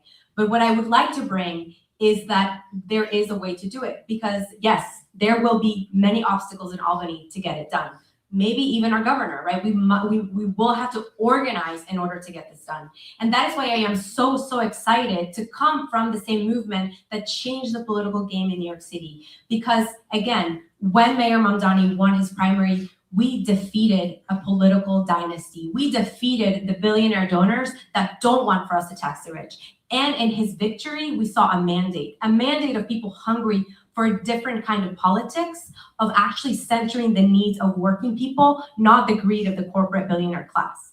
And that is why we must maintain and build on the movement that he built. I'm really excited that there is an organization called Our Time NYC that is continuing the organizing that he started through his campaign, because we need an entire movement of engaged constituents that are going to push in order for us to be able to say, Governor Hochul, we all want this. This is why I'm actually excited to engage you all, not just hopefully in voting for me, but in getting involved in a movement that is going to push not just your local state assembly person, but all elected officials, including our governor, to know that this is a mandate to exist. Again, not in a fancy lifestyle, but to have the basic necessities of human need met, which are healthcare, which are housing, which are childcare. That is what we must do. We must remain organized and continue winning until we tax the rich. Thank you. Thank you. Okay, that's our series of questions. And before we start audience questions, somewhere in the glare, Alex, are you around? Alex, if you could come up here. We didn't speak about education primarily because this is really not a function of the assembly. This is more of a city function. It's under mayoral control. So we really specifically wanted to make sure that all questions were specific to the seat that they're all vying for. And so that's why we did not include education in this. Though, of course, you know, during the audience questions, if you have a question along those lines, you're free to ask. But Alex, are you available for a second? Oh, I'm looking for Alex from the facility here. Yes. Or you can come if you want. How about the light goes back to our people? We will. I just want to, you know, we were so kind to have a wonderful theater here, and I did want to acknowledge the people here that provided us this wonderful venue. But it looks like he disappeared. You know what we'll do when he comes back, we'll interject. So, Diane, do you want to grab that microphone right there? And if you have a question.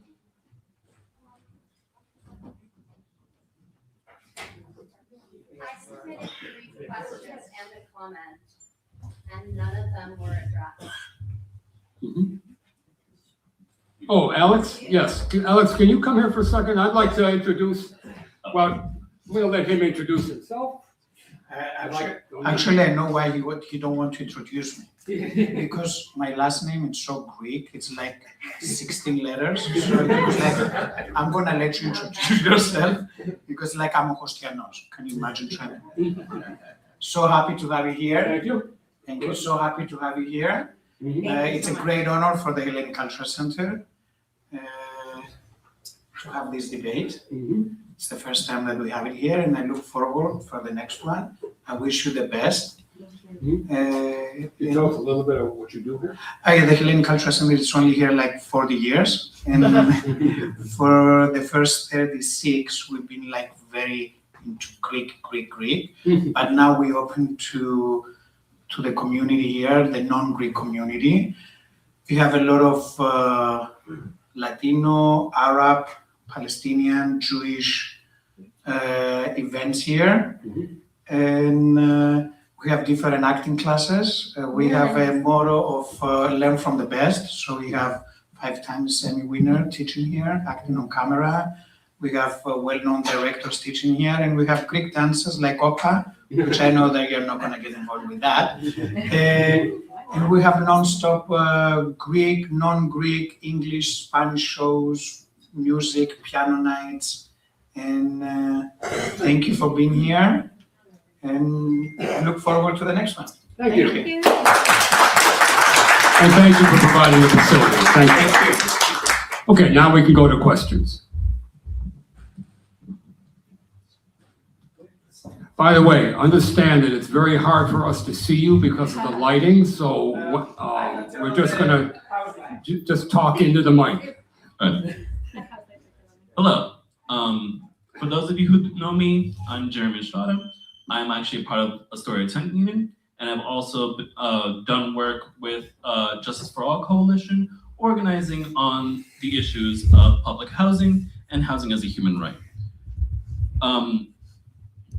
This is true throughout the entire state, but more closely true to New York City. There's an issue of gentrification that is happening throughout the city. Communities that are lower income are being pushed out by luxury rezonings. And for me, who believes that housing is a human right, I want to ask, what specifics do you believe would help most when it comes to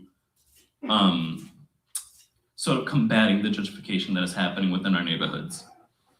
We would ask that you, if you could address it to a specific candidate, so we know who you were looking at answering it. Sure, Rana, sure. Yeah, I can answer that. So one of the projects that I organized around was actually Innovation Queens for that exact reason of we saw this private developer coming into our community, actually harassing small business owners and homeowners in the area on the street to try to buy up blocks to develop this massive luxury development with very little promise of affordability. And it took so much organizing for us to even get like incrementally more. And I think this is why we need to invest in long-term solutions that are deeply affordable, 100% affordable housing. And so funding for our public, when I think about like how folks have been able to stay here long-term, funding for our public housing and expanding public housing, so publicly owned housing that the government will also fund, so it's not deteriorating, but rather it actually has the resources to be sustained long-term, to be able to confront the reality of climate crisis and be climate resilient. These are things that are really important. This district is home to the largest public housing in all of North America, Queensbridge. We have Ravenswood, we have Astoria houses. We can build more of that. And then the second thing is the expansion of rent stabilization. So many of my elders and my community members have been able to stay in Astoria long-term because of rent stabilized units. And so we need to expand the number of rent stabilized units. And I also look forward to seeing the Rent Guidelines Board freeze rent as well. But we definitely need more community members to be able to benefit from rent stabilization. And thank you for that question.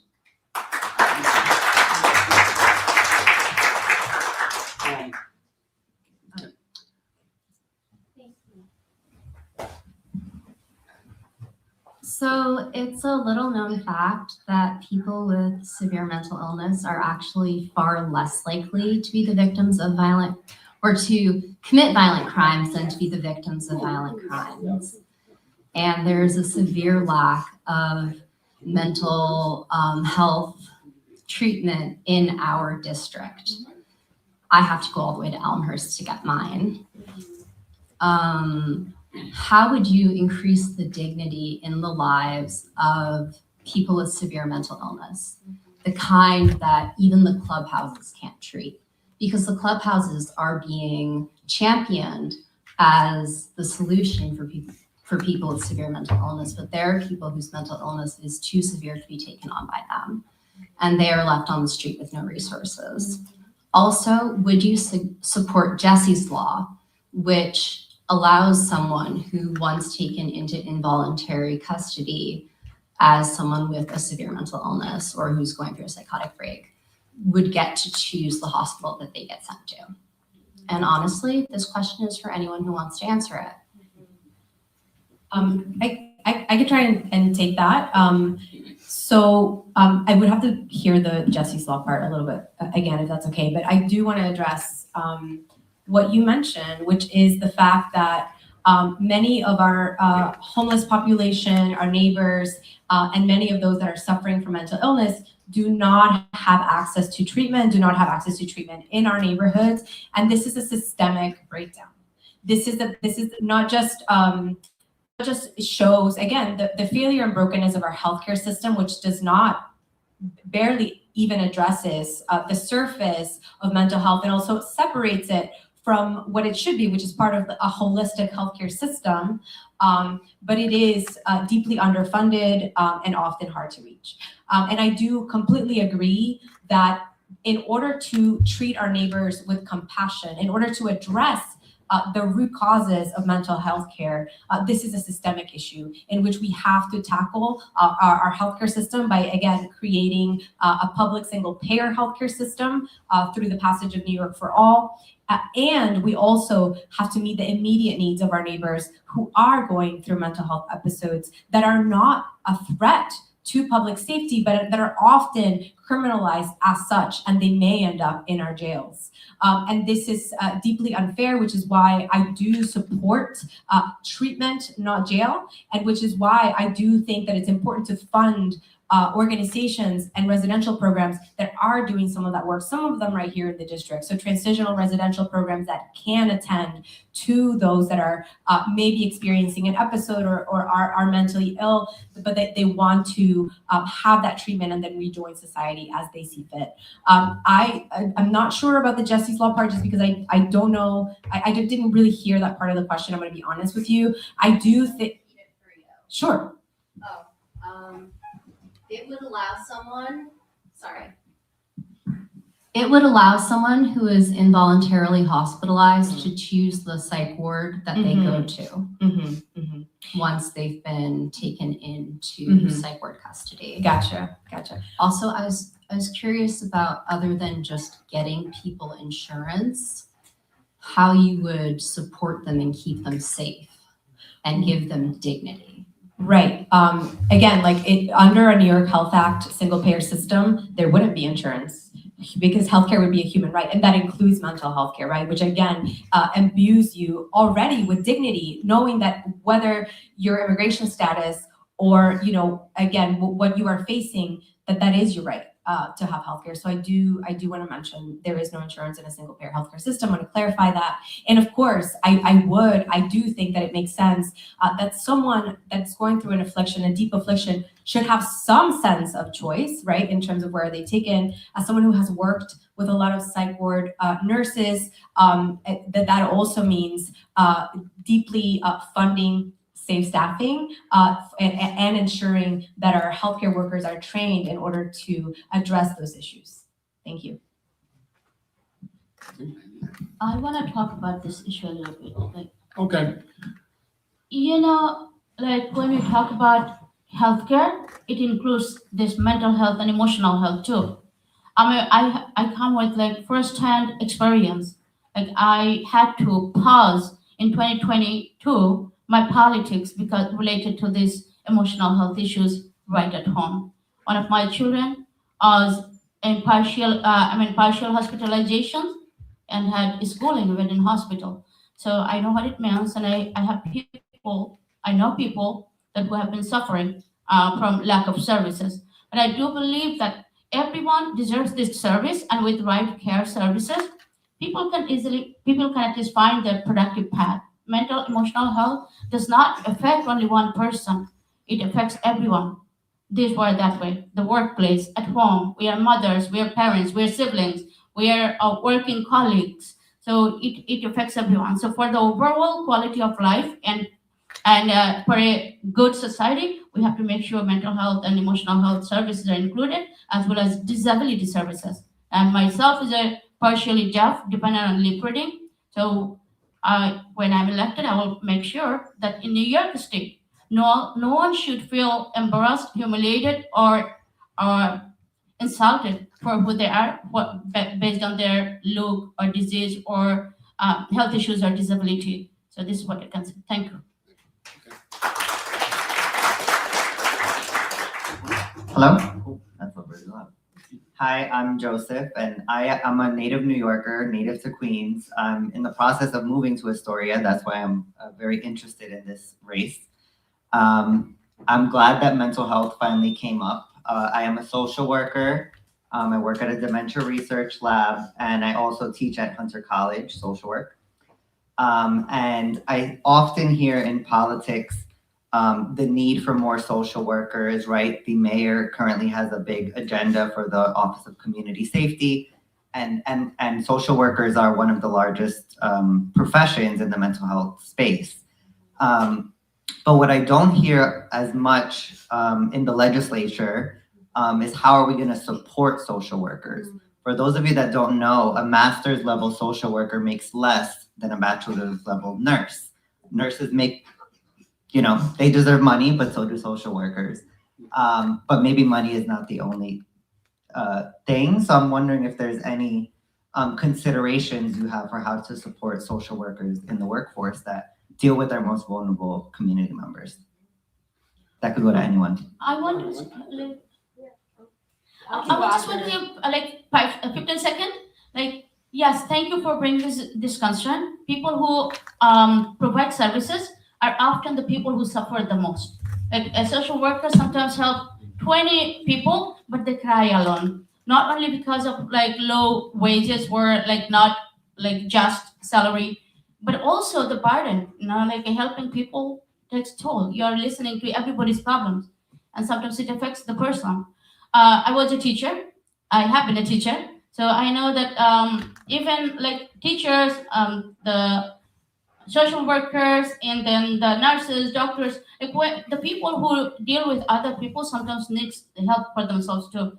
So if I am elected, we have to make sure that the people who provide services like that, they're adequately receiving their compensation and also receive all the supports needed for them to stay healthy and in good health. Thank you.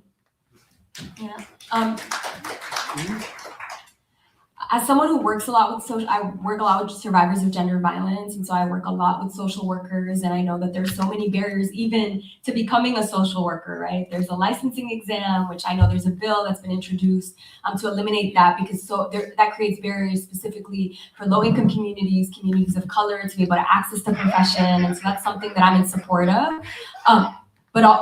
Is someone okay?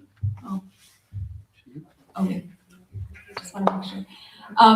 And then the other thing is that, you know, I know there's this waiting list for certain kinds of programs, like for example, nursing and social work programs, specifically those with scholarship and those that are free. And I think because we're increasingly having a conversation around ensuring that social work is part of the public safety realm and public safety interventions, we also need to create an easy pipeline that is free education for social workers, so they're also not riddled in debt.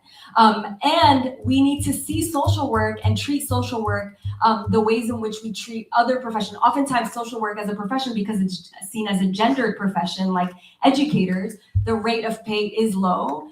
Social workers are not taken care of. I have social work friends who've experienced violence on the job oftentimes, and they're not necessarily given the resources to protect themselves from a mental health perspective, from a physical perspective. And so increasing wages by strengthening union organizing within the social work space, by creating job opportunities within the government. So as first responders, instead of the NYPD coming out to support people who are having mental health crisis, and creating pathway so that if you are someone who wants to pursue a career in social work, you're not overwhelmed and ridden with debt, and you're not going through impossible testing barriers that make it difficult for you to serve the community that you want to serve. So those are the three things that I would do to make sure that it's a profession that receives the dignity that it deserves. Before the next question, I just want to mention that we have about 14 minutes. Basically, I think we have an 8:30 hard stop. So if we continue to ask your questions, and if we could make the responses as quick as possible, that would be great, so we can get as many questions in as possible. That would be great. Hi, my name is Elise. I've been living in the community for over 35 years.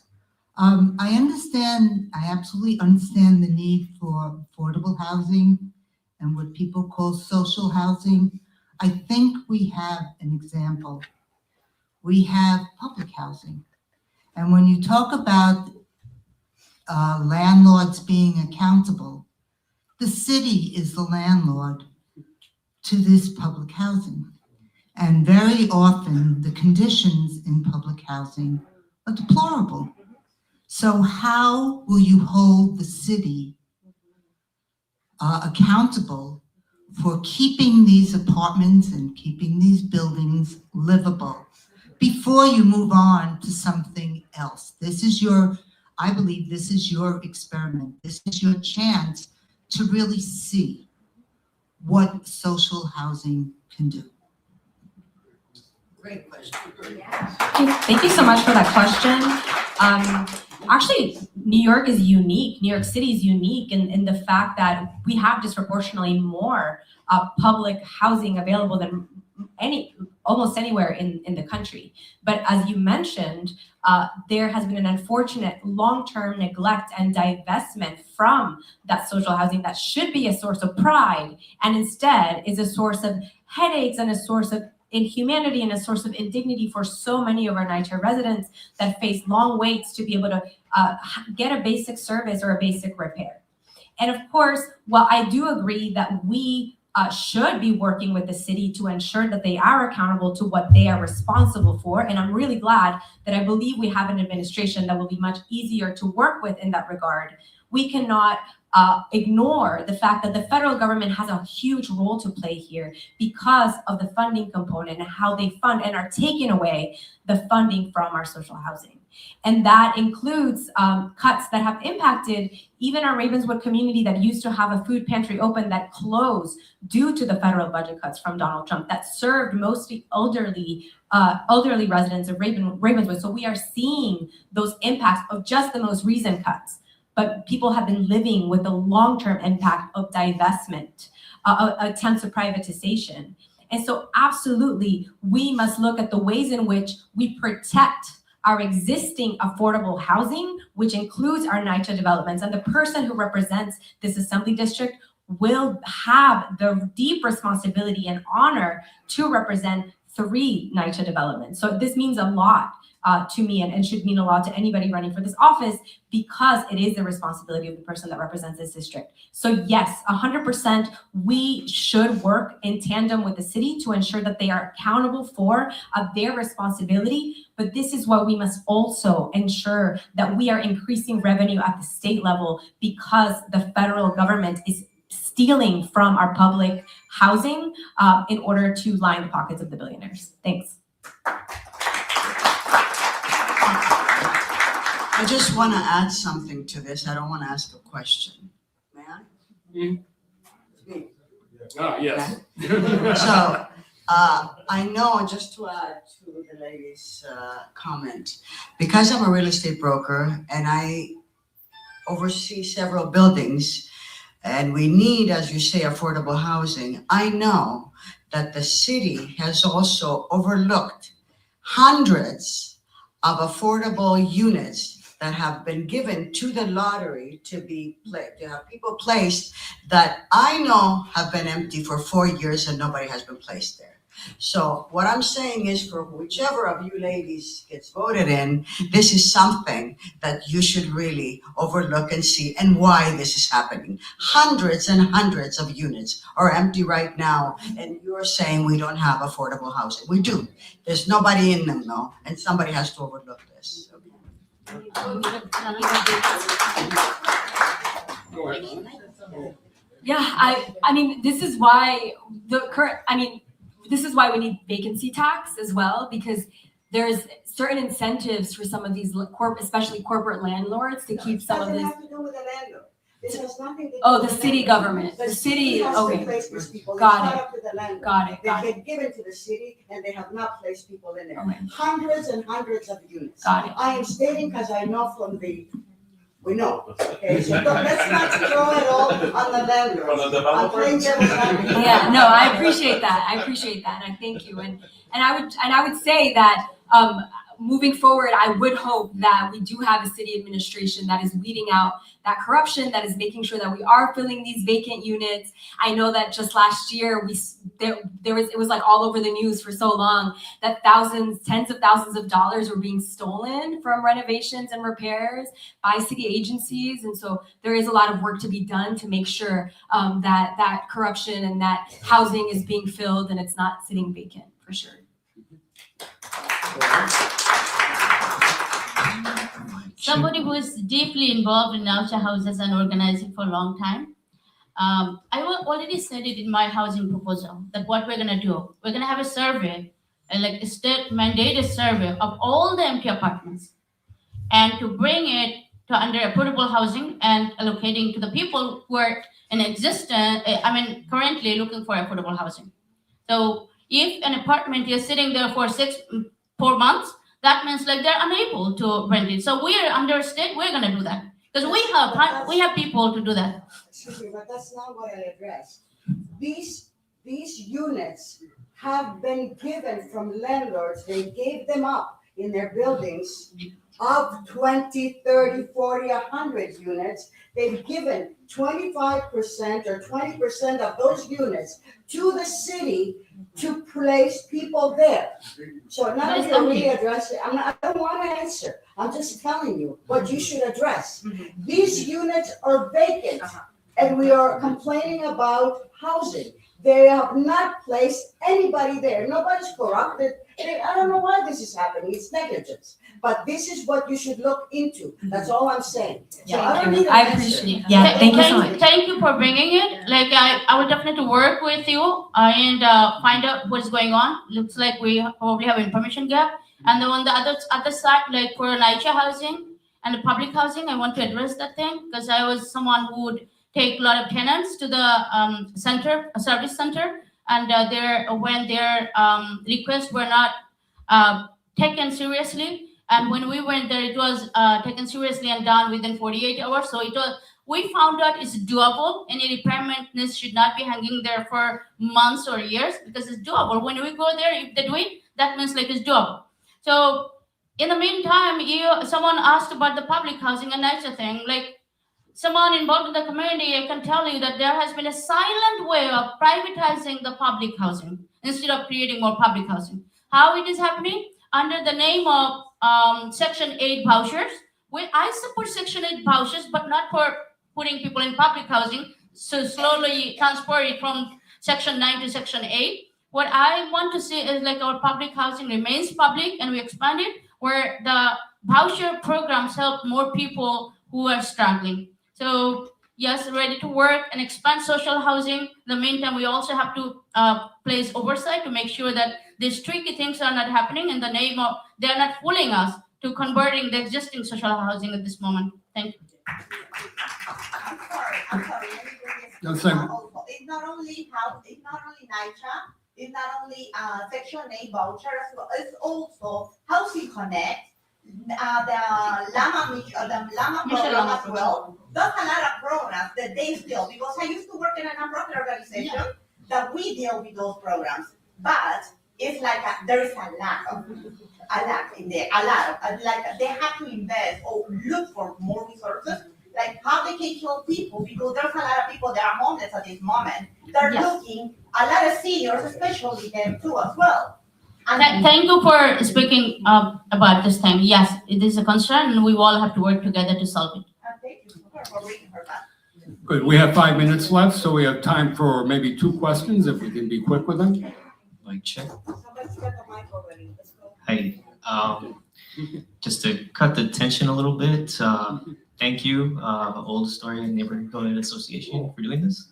The 3 candidates today, after hearing, I have a confident whoever wins, I think we're going to be in some decent hands. So my question is about housing. About a little bit about myself. I was born here in Queens. I was born in Long Island City area of the district, and I grew up here. And recently, I became a homeowner. I am part of the 16%, and I can tell you that it's not living. Proud of you. Thank you, thank you. I count my blessings, but I bring it up because I'm here to tell you that it's not really living the American dream. Because not only is it really expensive, I mean, I pay just like a lot of money now for, the loan repayments. I gotta, things like property taxes, water bill, utilities, things like that. It's a real burden financially, and also quality of life, especially, by Dutch Kills area. That's, so much construction is happening. As a homeowner, it's crazy to, see the dangerous situations with like trucks and contractors and their trucks just going everywhere, throwing trash, because they're tearing down the buildings. There's so many rats that just come out of nowhere, and they're huge. So that's a health problem too. And it just keeps happening. And to be honest with you, I cannot recommend anyone to be a homeowner in the district. And it sucks, I understand a lot of people are tenants. I was a tenant, before, and I understand it was. My question is, what are you doing? What will you do policy-wise to help a homeowner like myself in the district, easing the pain either financially or improving the quality of life and some of the challenges that we have to face and the responsibilities that we have to do? Because, I'm all for it, but what will you do? What is exactly the policy that you'll push for in Albany, or you'll work with other elected officials in the area? So thank you. Could each one of you briefly answer this either. question, and then this would be our last question because we're coming up on 8:30. But I'd like to each of you address this, and then.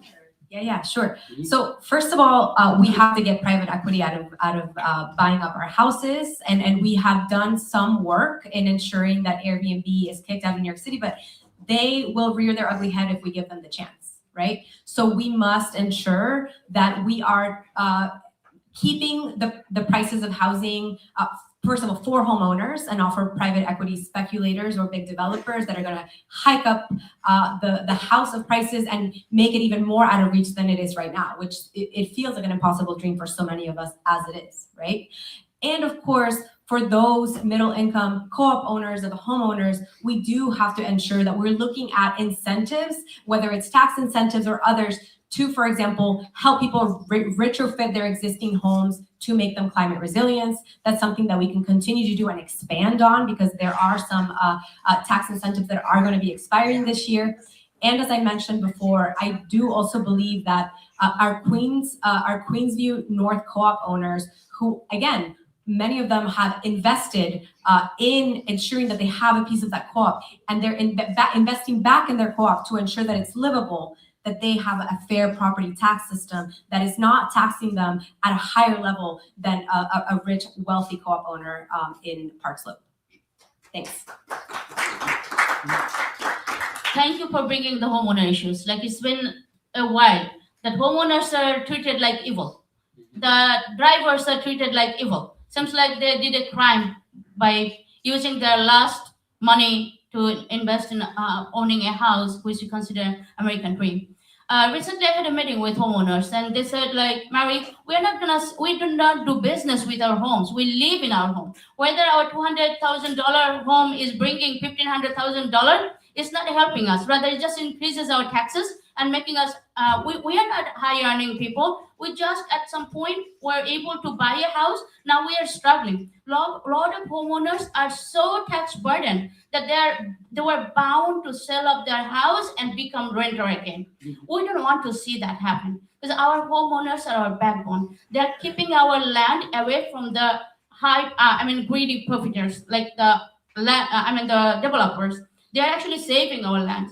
So what we are proposing here, like after talking to those homeowners, and I'm open to have more discussions, because problems should be solved from the people who are suffering, so we know where the problem exists and how to solve it. So as far as my knowledge goes, like, I am supporting restorative justice, not only for the criminal justice system and everything, just system. So for example, if there is any issue, homeowner and tenant issues, we're gonna see. If this is related from hardships and struggle, then the state will be helping both homeowners and the tenants.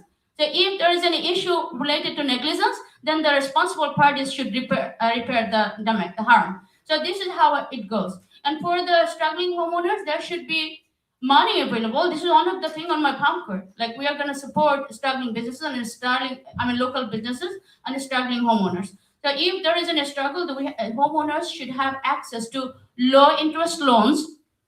And also, we need to see how we can decrease the taxes.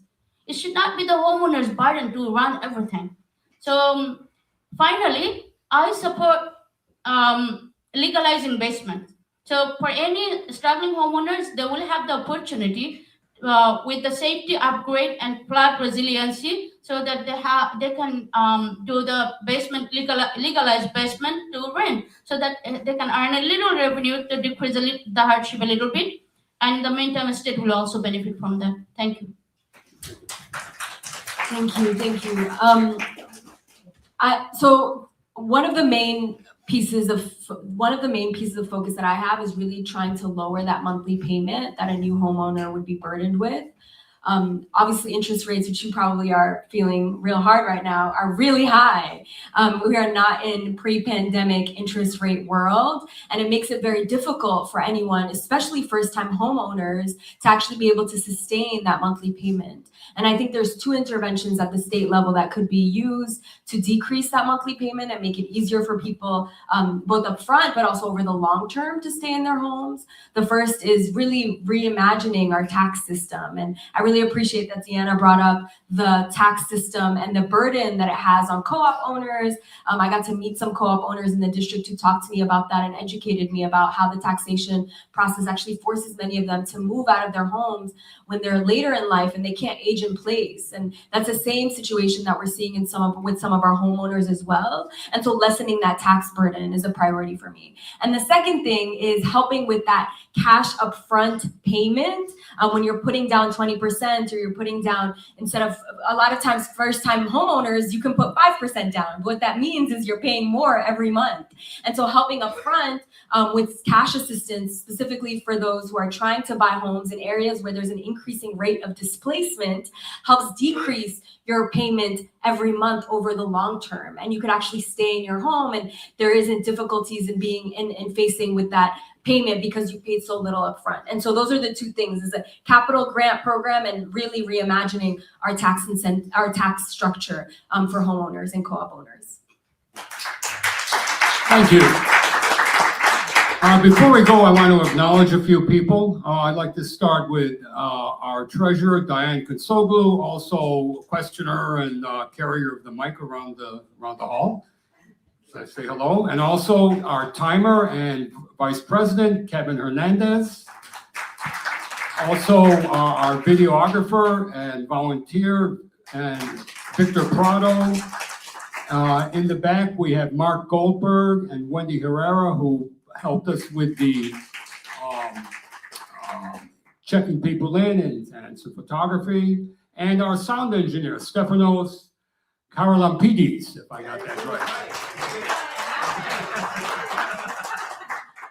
And again, everyone, this Saturday, early voting starts. So get down to your site, check out the Board of Elections and go to their site. They can tell you where to go. And then February 3rd is the actual vote. You should have received stuff in the mail regarding that. I know that some of the early voting has changed because the Variety Boys and Girls Club has closed. So, Masonic Temple. Yep, now moving to the Masonic not, Temple on 30th. Get out there and vote. Get your friends to vote. This is what's going to keep America strong. And thank you for coming. Thank you so much. I'm Richard Kazami. I hope you appreciate it and look forward to the next time. And also, if you would sign up, you can go to our website and Old Astoria Neighborhood Association, sign up for our newsletter, and we'll let you know about upcoming monthly events. So thank you so much.